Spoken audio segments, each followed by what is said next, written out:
Ti uccidiamo e ti bruciamo il locale se non ci tagli i capelli gratis. Armati di macete, due cittadini del Marocco di 28 e 42 anni hanno fatto irruzione da un barbiere nel capoluogo castellano.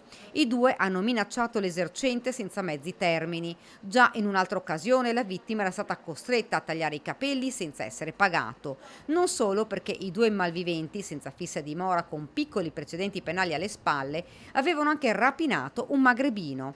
Lo avevano incontrato alla stazione ferroviaria di Castelfranco Veneto e lo avevano ferito, sempre con il macete, ad un orecchio per portargli via 10 euro.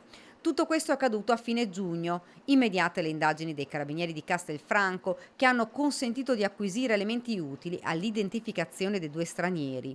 L'altro pomeriggio è scattato il blitz. Accertata l'identità dei due cittadini del Marocco, i militari dell'Arma sono andati ad arrestarli. Gli è stata notificata un'ordinanza di custodia cautelare in carcere adottata dal GIP Trevigiano su richiesta della locale Procura della Repubblica. I due sono stati tradotti in carcere con l'accusa di rapina aggravata, minacce e lesioni personali, in attesa dell'interrogatorio di garanzia che si svolgerà nei prossimi giorni.